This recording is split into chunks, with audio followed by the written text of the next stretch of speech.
Welcome to Nonprofit Expert, presented by Donor Perfect.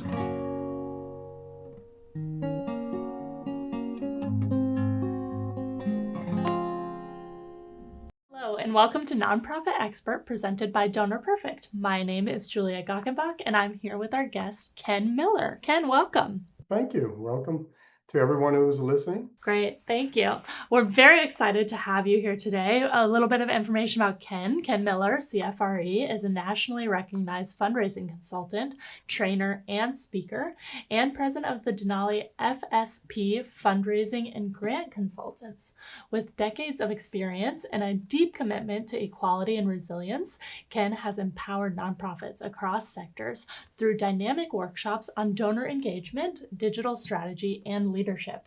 He is a former AFP Global board member, co-founder of Men of Color in Development, and a champion for mentorship and ethical fundraising.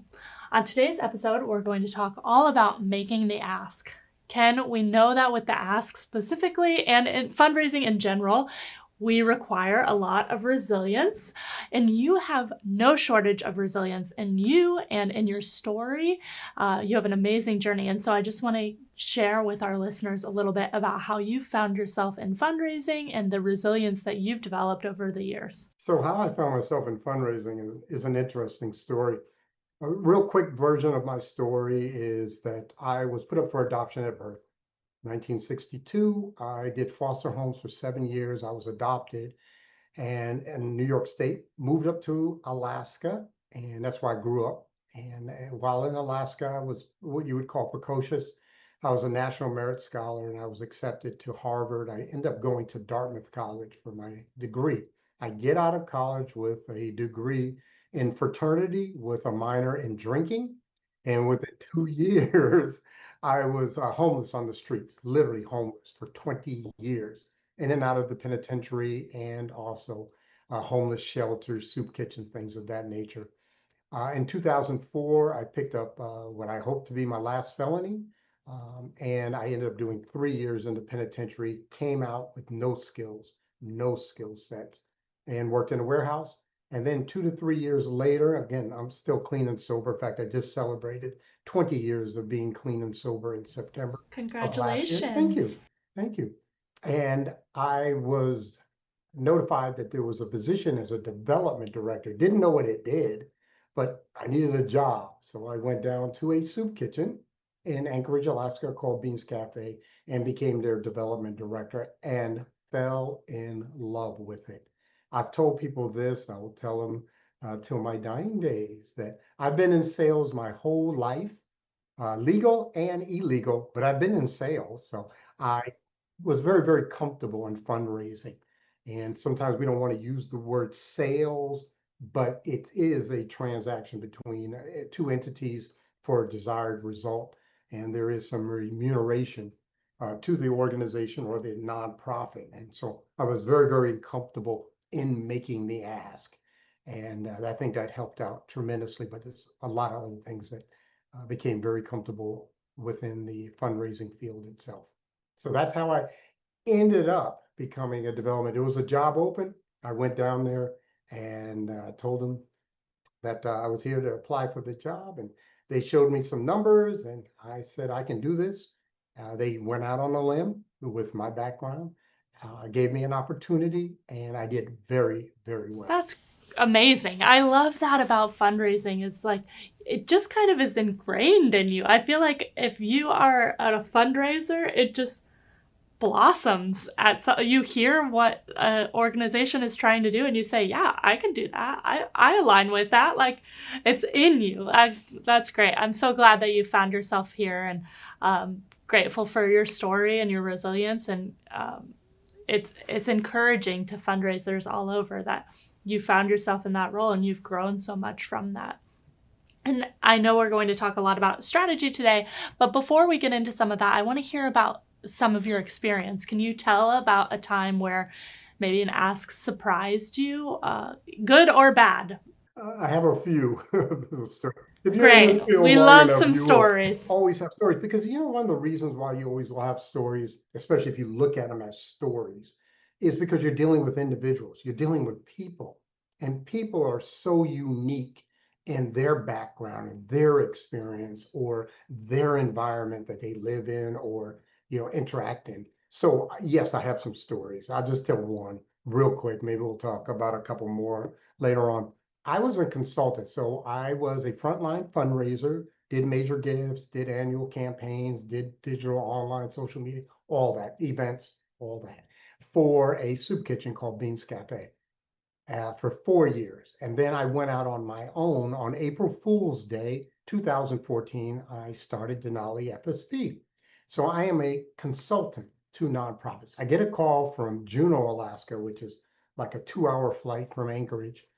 I fly down there to see the client to teach their new development person, brand new to the field. I'm going to teach them everything I know about the annual campaign, da da da da da.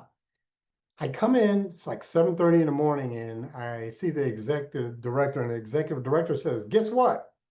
As soon as you hear that as a consultant, you're always like, uh-oh, they said, guess what? I said, guess what? And she said, hey, we have this donor that's coming in, and we want you to ask for $50,000. I'm like, I'm not, that's how I'm here to consult and to teach. And I was like, I can't believe they're even asking me of this because that's not my job. I've been in the building a half hour, don't know anything about the organization. So I say to him, the first thing you always say to him, I said, well, what's their history? Oh, they donated 3 years ago. I said, okay, 50,000. We want you to ask for another 50,000. I said, that's all we have? He said, yeah, that's it. That's all we know. So I go into the boardroom, 8 o'clock, and there's the donor, his wife, the board chair, the board treasurer, every program officer, because this is a large organization, the individual I'm training, and the executive director. So executive director is at one end of the table. I'm at the other end of the table, board chairs on the right, the donor and his wife across the table at their end. And this is how the meeting goes. Hi, I just want to welcome everybody to the meeting. We have Mr. and Mrs. XYZ. I don't mention names. And at this point, I'm going to turn it over to our consultant from Anchorage, who's going to talk to the donor. That's exactly how they did it. And I'm like, I can't believe this is happening. So I say to the individual, it's talking to the gentleman, I said, Mr. XYZ, first of all, I'd like to say we're truly appreciative of your significant gift to this organization. And I have just one question for you. Why? Why did you give this significant and considerable gift to this organization? And then I shut up. I didn't have anything else to say. I didn't know anything. Yeah. It was great, You had to learn for a minute. But so anyway, so the individual, it got quiet. Everybody's looking at me like I'm supposed to talk about the organization, ask all the program people what they do, da da da, go around the room, whatever. That's not a major gift ask. And also I know how to be quiet. I mean, I'm trained in this. I train on this. It's got quiet. I mean, what am I going to lose? I'm just a consultant coming in.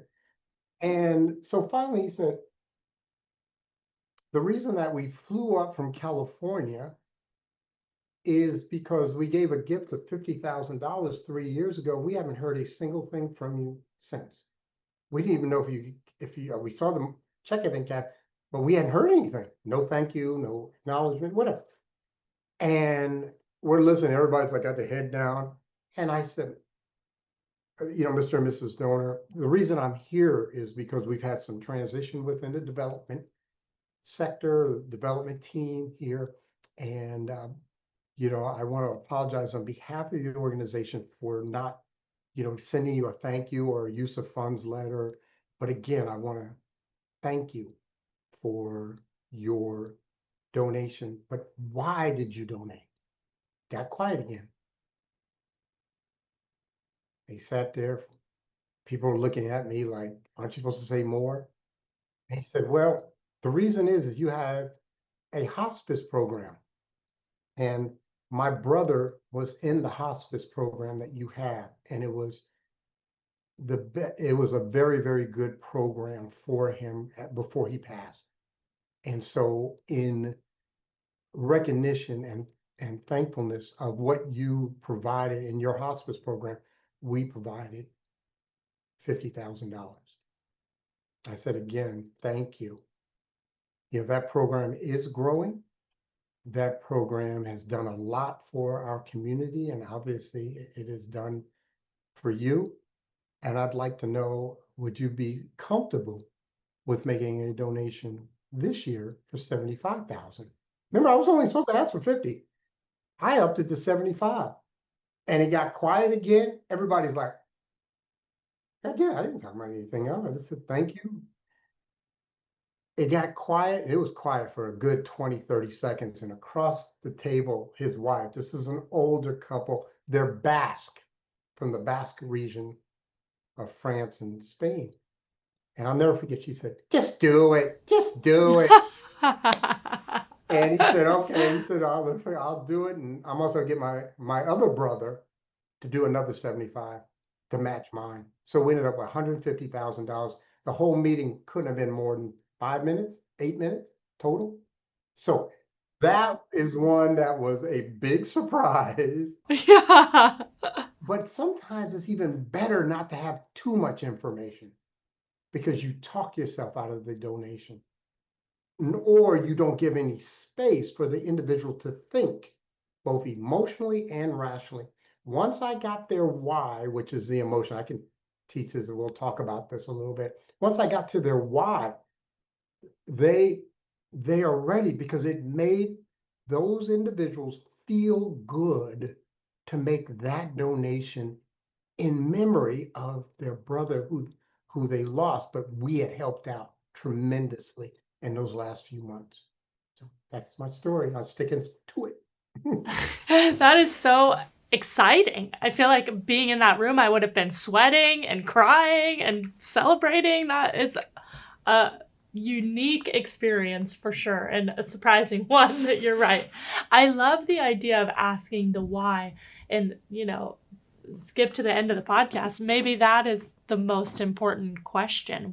This podcast is all about the ask, and is that the ask? What would you say? There's more to the ask. I have a whole sequence that I teach when I'm teaching major gift work.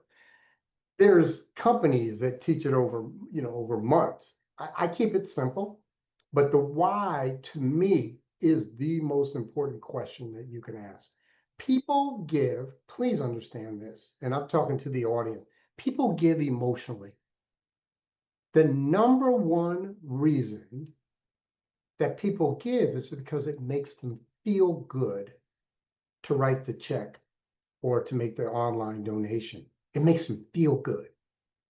And so what can I do to get them feeling good? Because it's an emotion. Feeling good is emotion. So I need to get them into an emotional reason. So what we do is we buy emotionally, and then we justify the purchase rationally.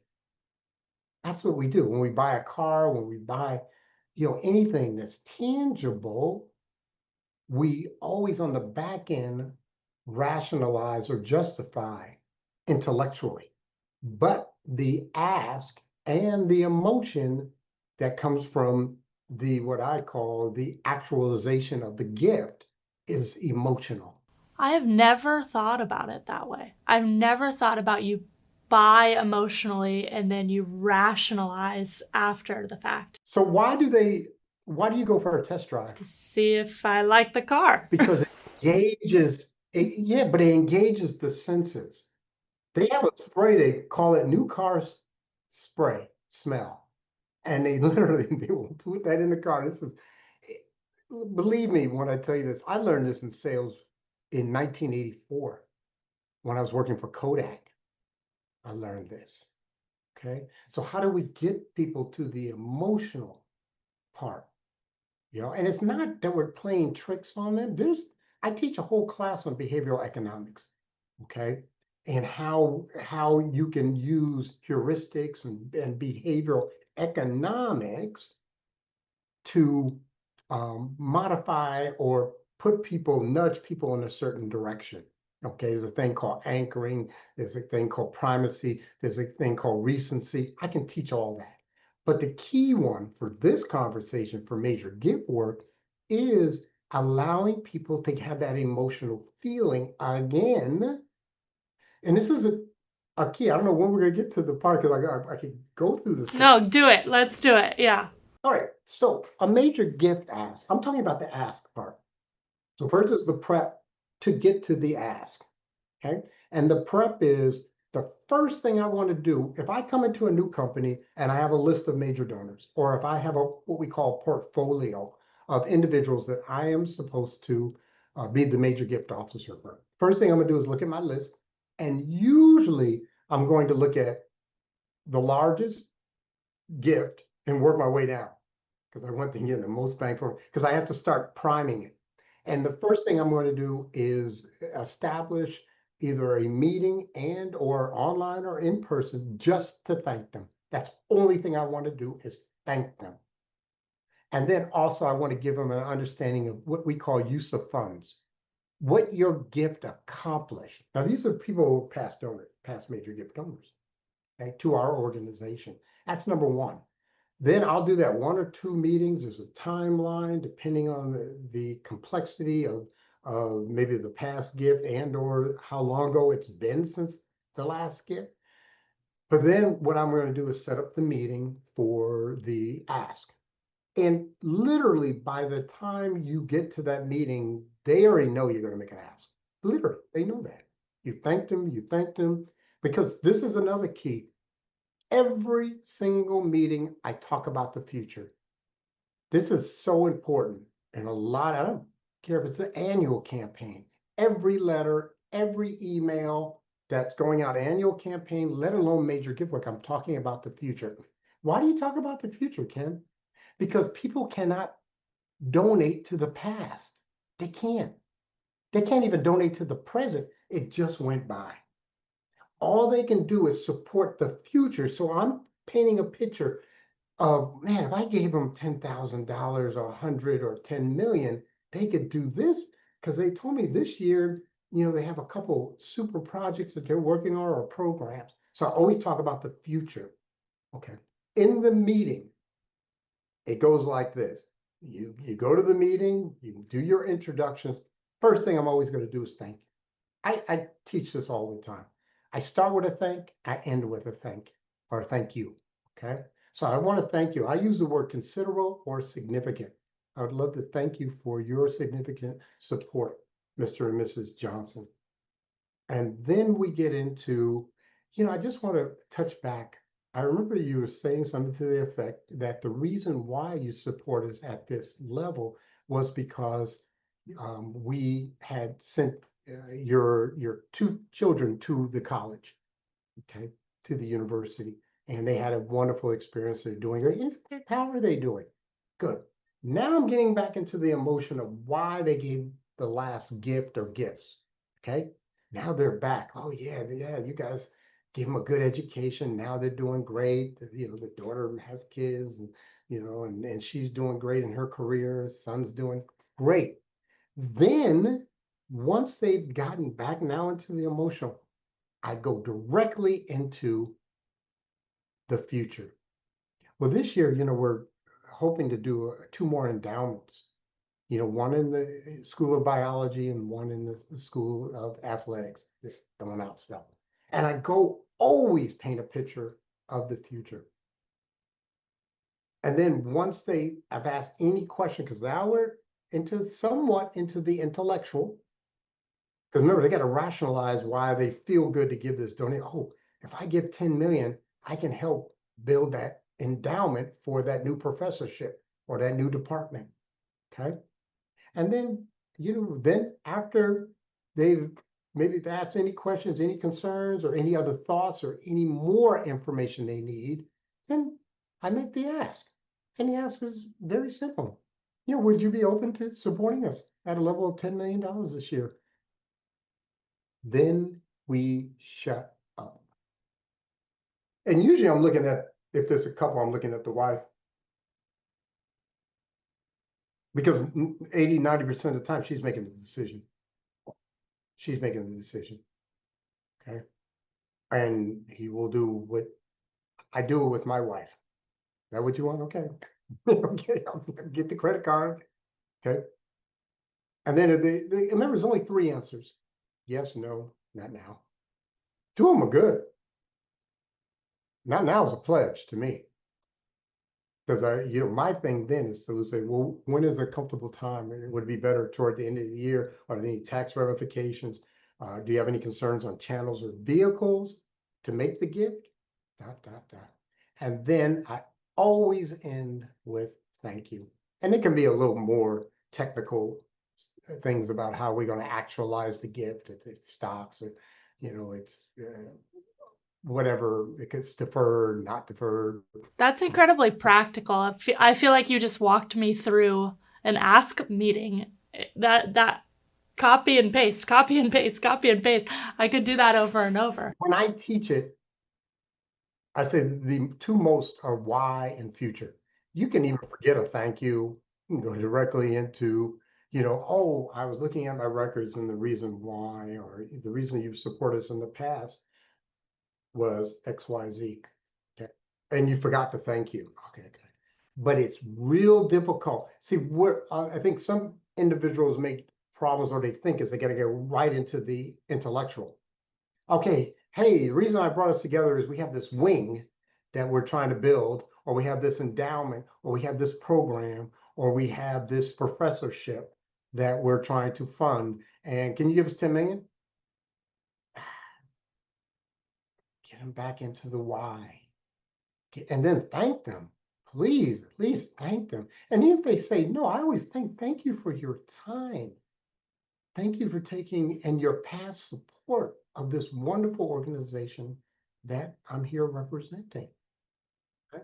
The difficulty also is this: many major gift officers, or many times, especially with smaller houses, is that this, but the person making the ask is the executive director or the board chair or a board person, and they don't know. And it's your job as a development director or major gift officers to train them on, here's how we're going to do it, whether you take it from me or from Veritas or whoever is teaching you.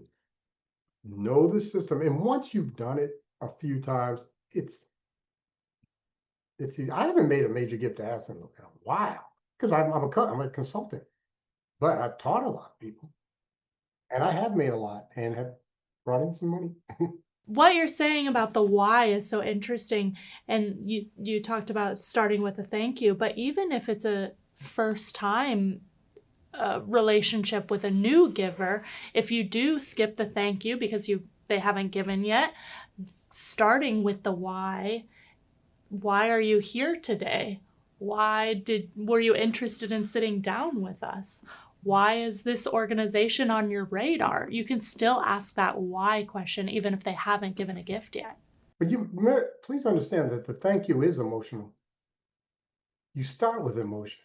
A thank you is an acknowledgement of you as an entity, as a person. I'm acknowledging you and saying to you, I am appreciative of your action, but more importantly, of you as a person. That's a lot of time we go into this transactional. I'm not thanking you for the gift. I'm thanking you for being who you are. A person that's willing to support something that you believe in our community.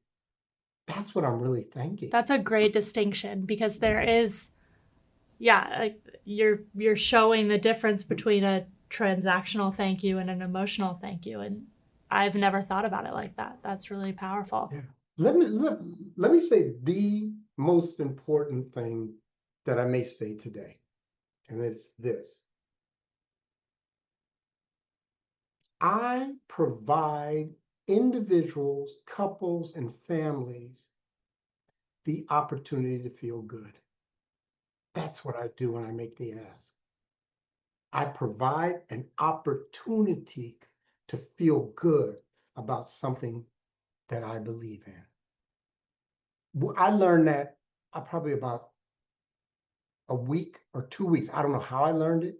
I don't know if it came through osmosis. I read it somewhere, but once I got that, fundraising for me was a piece of cake.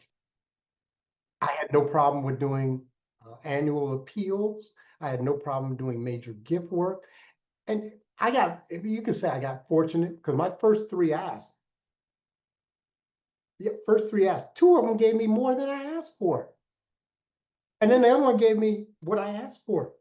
I came in and my first ask was for 10,000. I didn't know anything about the organization. 1 week into working for Beans Cafe, my executive director said, go talk to this gentleman who was the past president of ConocoPhillips, Alaska. And I sit down, I'm just excited. And he said, I don't know what you just said or talked about, but you're so excited. I'll give you 14. Because I can see you're just so excited about the organization. And I like Beans Cafe. So you asked for 10, I'll give you 14. I'm gonna write a check right now. And he literally wrote a check.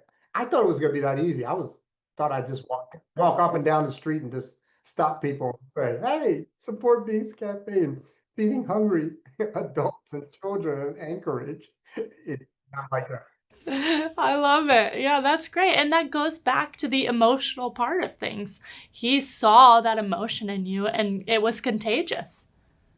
Yeah.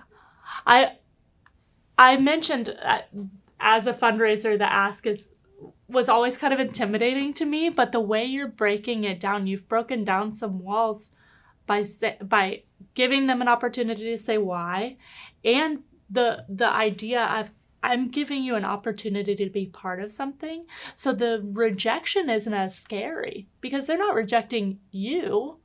They're just saying, no, I don't want to be part of that. Not even that. Yeah, you could say it like that. They're saying no. See, the part, you can't read a person's mind. You don't know what's in their mind.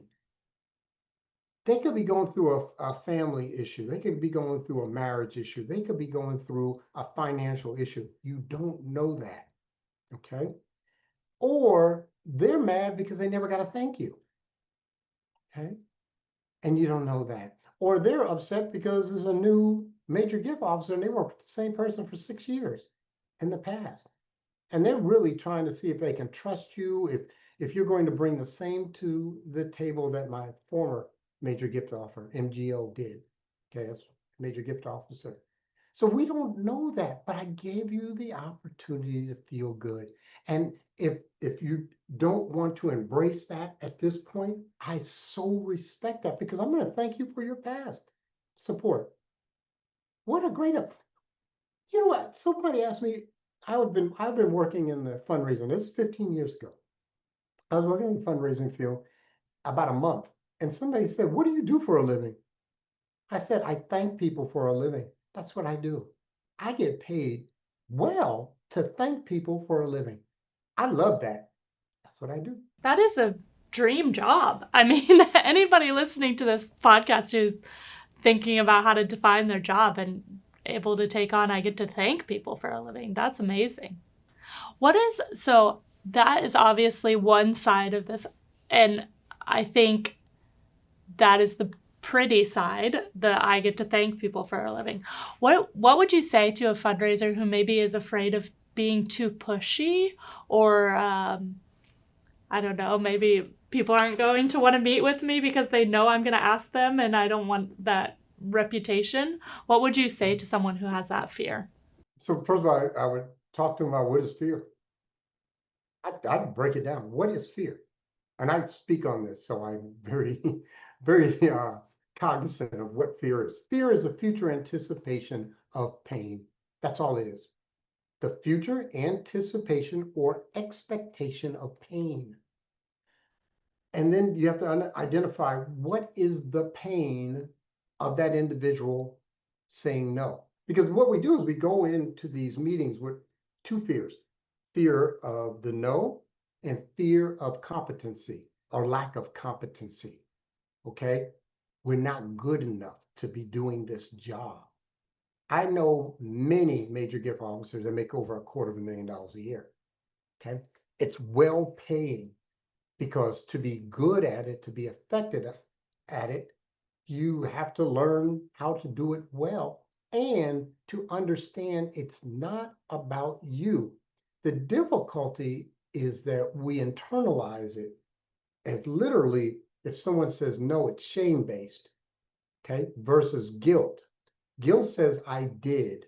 Shame says I am, okay? So when we go in there and we get a no, instead of saying, I did something, maybe it wasn't the best ask, maybe I'm not competent, but that's an action step as opposed to I am not competent. That's shame-based. And so how do we turn away from that? Number one, and a very good development director, CDO, a vice provost of advancement will, a lot of times will send you out on some, we know you and get a win, okay? Like when my executive director sent me, he knew the guy was going to donate. I mean, he's known the guy for years, and he used to work with him, okay, at ConocoPhillips, and then he became the executive director of Beans Cafe.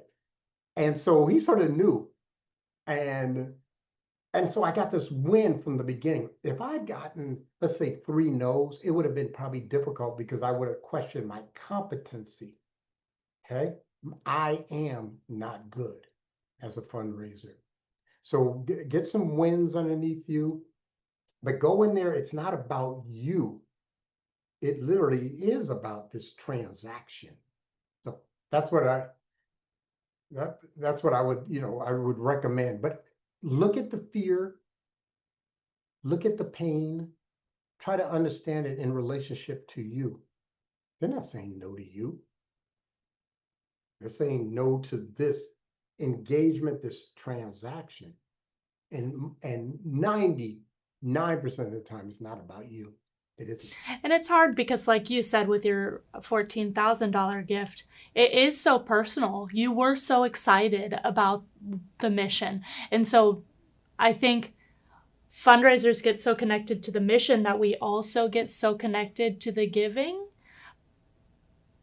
So kind of uncoupling the personalization of that is an interesting habit, maybe is the best way to say that. Whether you get the gift or not, the organization should remain viable. It should not remain.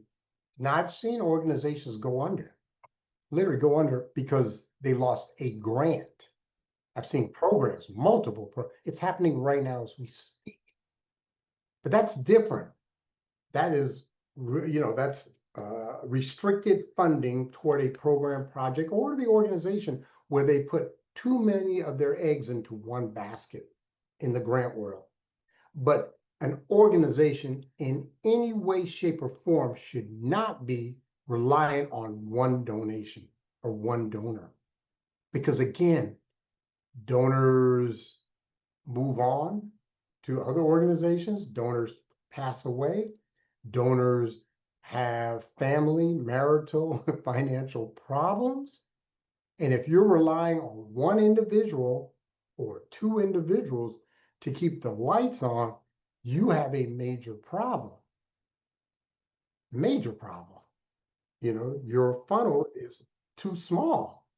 Your pyramid doesn't have enough on the bottom to move people up, or you're doing a very, very poor job of retention and moves management. How would you encourage someone who might find themselves in that position? What can they do to widen their audience? Yeah, you'd have to do wealth screening. First thing I would do is go into the organization and do wealth screening of my present donors. And then you have to start looking at wealth screening for what we call prospects. And so whenever I do direct mail acquisition to acquire new donors, how I buy and purchase my list, because I'm a list purchaser, I don't borrow or exchange. And this is what I teach. I've worked with 140 clients, so please let you know that I know what I'm talking about here. What I would do is I always screen it by wealth. So what I'm looking for is individuals, families, and couples that have given at least $500 single gift within a geographic physical area, because most individuals donate locally.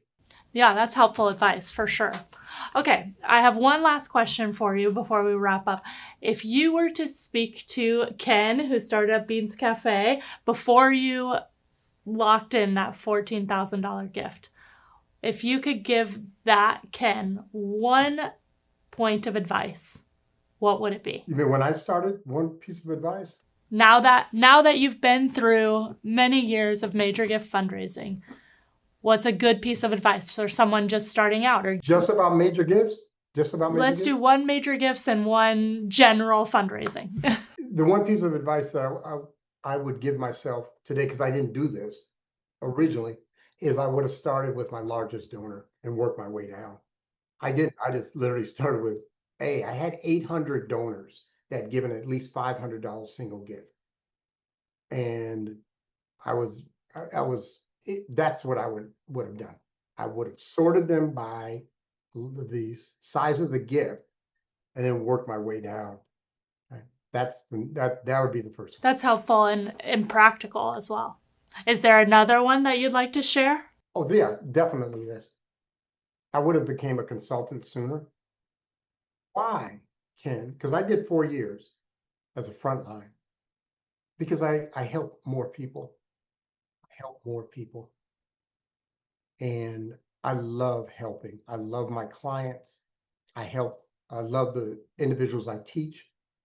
I love because I can touch more people. I believe in what nonprofits do. I believe in philanthropy. I understand it, even though there are people who are really fighting us right now.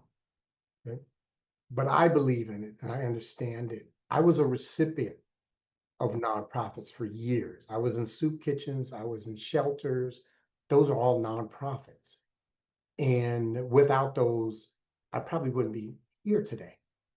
Without someone giving me a meal, a handout, without someone providing a mat that I could lay my head in safety, I wouldn't probably be here, okay? Or I'd be on a mat somewhere else without being able to get out for a long time. So I'm so thankful. And I've seen so many different types of nonprofits and understand what we do for our environment, for arts and culture, for education, for social services, for religion, and spiritual, that I am just the biggest advocate.